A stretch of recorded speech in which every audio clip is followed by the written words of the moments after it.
Welcome to my channel. तो आज हम करेंगे क्लास 9 एक्सरसाइज 8.1 का क्वेश्चन नंबर 7। तो चलिए शुरू करते हैं। क्वेश्चन नंबर 7 है ABCD is a rhombus, show that diagonal AC bisects angle A and angle C and diagonal BD bisects angle B as well as angle D। तो सबसे पहले इसमें बोला गया है कि ABCD एक रोम्बस है, तो हम ABCD एक रोम्बस बना लेते हैं।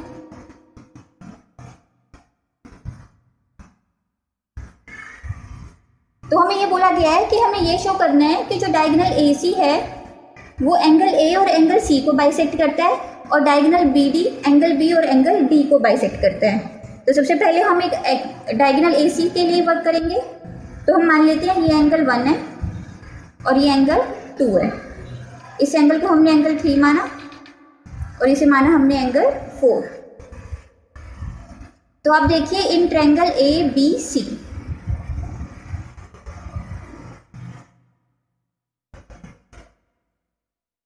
BC और AB इक्वल है क्योंकि रोम्बस की चारों साइड्स एक दूसरे के इक्वल होती हैं। BC is equal to AB।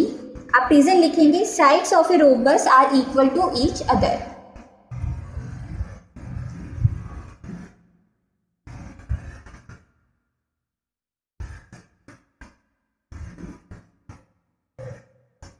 अब देखिए जब BC और AB इक्वल हैं तो BC के ऑपोजिट एंगल कौन से है? एंगल 1। और AB के ऑपोजिट एंगल कौन से है? एंगल 2। तो एंगल 1 और एंगल 2 भी इक्वल होंगे और इसका रीजन क्या होगा? Angles opposite to equal sides of a triangle are equal. Angles opposite to equal sides of a triangle are equal. लेकिन अगर आप देखेंगे तो एंगल 1 और एंगल 3 भी इक्वल होंगे। क्यों होंगे? क्योंकि ये ऑल्टरनेट इंटीरियर एंगल होंगे। AB और CD पैरेलल लाइन से और AC एक ट्रांसवर्सल लाइन है, तो एंगल 1 और angle 3 alternate interior angle. Alternate interior angles for parallel lines AB and CD। तो अब आप यहाँ देखिए एंगल 1 और 2 इक्वल है, एंगल 1 और 3 इक्वल हैं। तो इससे हमें क्या पता चलता है? एंगल 2 भी इक्वल होगा एंगल 3 के। जब एंगल 2 और एंगल 3 इक्वल आ गए तो इसका क्या मतलब है कि जो डायगोनल AC है वो एंगल C को बाइसेक्ट कर रहा है। तो यहाँ पर लिखिए therefore AC bisects angle C। और अगर एंगल 2 3 के इक्वल आ गया तो एंगल 2 एंगल 4 के भी इक्वल होगा क्योंकि ये भी ऑल्टरनेट पेयर हैं। और एंगल 4 तो उससे क्या हो जाएगा? एंगल 1 और एंगल 4 भी इक्वल हो जाएंगे। या फिर आप ये कह सकते हैं जैसे 2 और 3 को इक्वल किया, similarly angle 1 is equal to angle 4। आपको पूरा प्रूफ करने की जरूरत नहीं है। Similarly angle 1 equal to angle 4, so AC bisects angle A। तो यहाँ पर हम बोल सकते हैं therefore AC bisects angle A and angle C।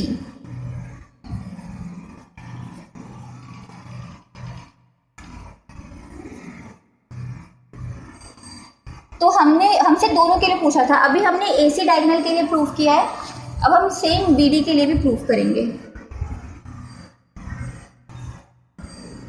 तो यहाँ पर आप ऐसे ही एक पहले आपने ये रोम्बस बनाया ABCD और इससे ये एक BD डायगोनल बनाया हमने यहाँ पर माना ये एंगल है 5, ये एंगल है 6, ये एंगल आपका 7 है और ये एंगल 8 है।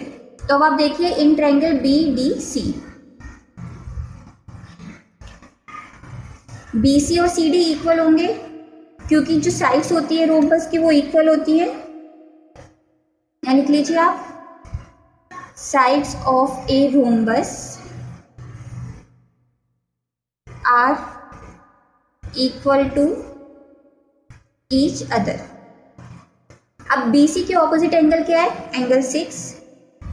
और CD के ऑपोजिट एंगल क्या है? एंगल 8। तो 6 और 8 एंगल इक्वल हो गए। आप इसका रीजन क्या लिखेंगे? Angles opposite to equal sides of a triangle are equal. अब देखिए एंगल 6 और एंगल 8 इक्वल है, लेकिन आप देखेंगे तो एंगल 6 और एंगल 7 भी इक्वल होंगे। क्यों इक्वल होंगे? Alternate interior angles for parallel lines A B and C D. बिल्कुल पुराने वाले जो पहले करवाया है मैंने उसी की तरह करना है ये नेक्स्ट पार्ट भी। ये देखिए ए बी और सी डी पैरेलल लाइन से बी डी ट्रांसवर्सल है, तो 6 और 7 इक्वल हो गया। तो angle 7 is equal to angle 8, क्योंकि 6 8 के भी इक्वल है, एंगल 6 7 के भी इक्वल है, तो एंगल 7 और एंगल 8 इक्वल हो गए। तो इससे क्या पता चलता है हमें? B D bisects angle B. आप यहाँ लिखिए सिमिलरली। आप ये प्रूव कर सकते हैं कि एंगल 5 और एंगल 6 भी इक्वल है। So B D bisects angle A. तो हमने ये भी प्रूव कर दिया कि B D bisects angle A, angle B and angle D. तो बस यहाँ पर हमारा ये 7th क्वेश्चन कंप्लीट होता है, जिसमें हमें A B C D rhombus दिया हुआ था और हमसे ये पूछा गया था कि जो रोम्बस के डायगोनल्स हैं वो उसके एंगल्स को बाइसेक्ट करते हैं। तो हमें ये प्रूव करना था, जो हमने प्रूव कर दिया। आपने देखा ये प्रूफ कितना इजी था, बस आपको जो ट्रायंगल्स की कुछ प्रॉपर्टीज थी वो याद रख के इस प्रूफ को करना था। तो क्वेश्चन नंबर 8 है, A B C D is a rectangle in which diagonal A C bisects angle A as well as angle C. Then show that A B C D is a square and diagonal B D bisects angle B and angle D. तो इसमें ये बोला गया है कि A B C D एक rectangle है, तो हम यहाँ पर पहले एक रेक्टेंगल बना लेते हैं।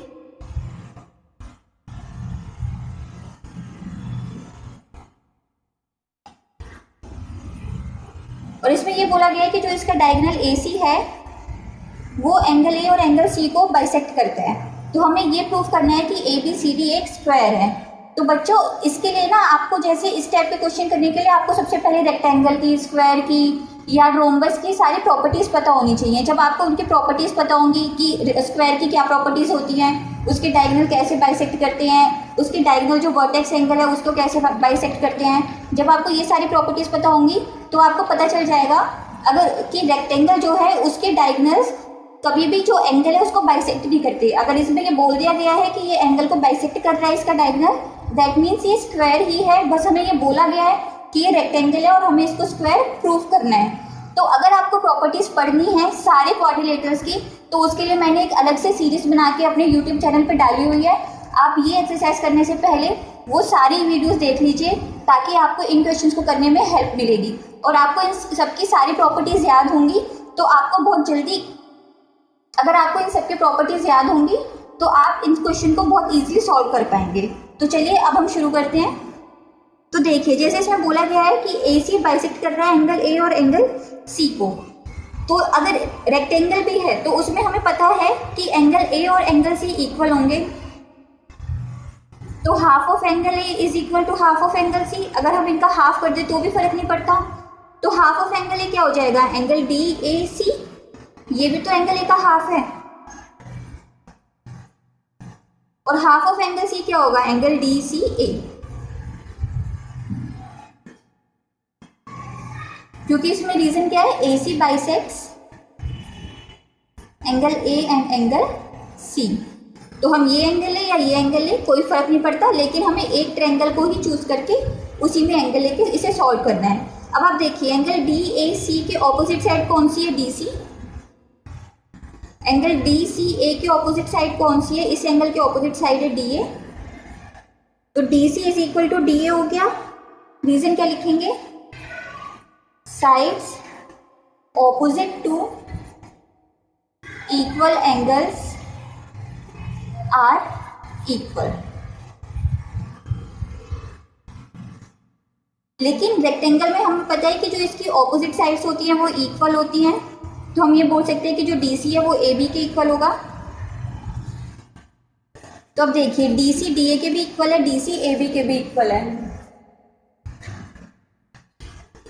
तो हम ये बोल सकते हैं कि जो डी सी है वो इक्वल है डी ए के, इक्वल है ए बी के। और हमें ये भी पता है कि जो ए डी है वो बी सी के इक्वल होगा। रेक्टेंगल की अगर हम प्रॉपर्टी देखें तो तो ए डी या डी ए ये किसके इक्वल आ गया आपका बी सी के। तो इस तरह से आपकी चारों साइड्स इक्वल आ गई।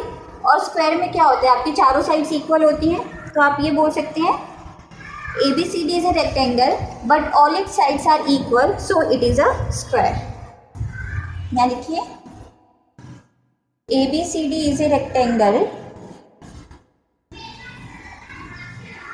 But its all sides are equal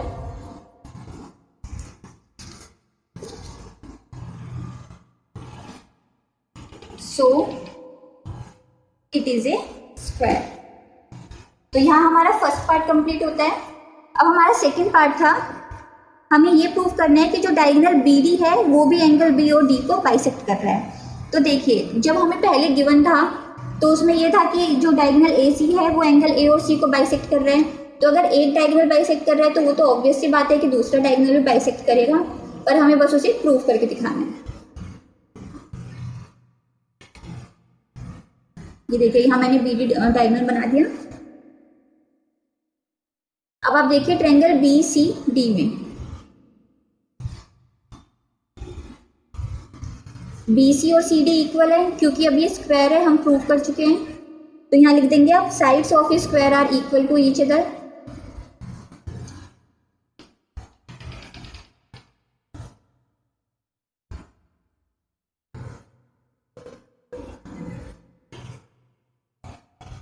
तो अब जो बी सी है उसके सामने एंगल कौन सा है, एंगल सी डी बी, ये एंगल है।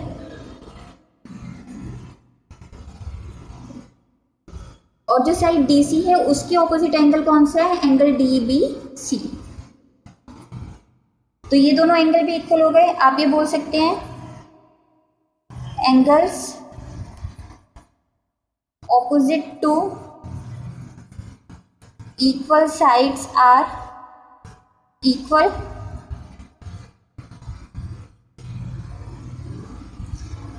लेकिन अगर आप देखिए एंगल सी बी डी और एंगल ए डी बी को, तो ये दोनों एंगल भी इक्वल है। एंगल सी बी डी ये वाला एंगल और ये वाला angle is equal to angle A D B. क्यों इक्वल है, क्योंकि ए बी और डी सी तो पैरेलल लाइन से and D B transversal line है। तो यहाँ पर लिख दीजिए alternate interior angles for AB parallel to CD। तो अब आप देखिए एंगल CDB इक्वल है DBC के, और एंगल CBD मतलब बीच में B एंगल आ रहा है, मतलब ये वाला एंगल इसके भी इक्वल है और ये वाला एंगल इसके भी इक्वल है। तो ये दोनों भी तो आपस में इक्वल हो गए। तो हम ये बोल सकते हैं angle CDB is equal to angle A D B, मतलब angle C D B equal to angle A D B. ये दोनों एंगल इक्वल हो गए। तो हम ये बोल सकते हैं जो बी डी है वो बाइसेक्ट कर रहा है एंगल डी को। So B D bisects angle D. और सिमिलरली आप ये प्रूव कर सकते हैं कि डी बी सी इक्वल है ए बी डी के।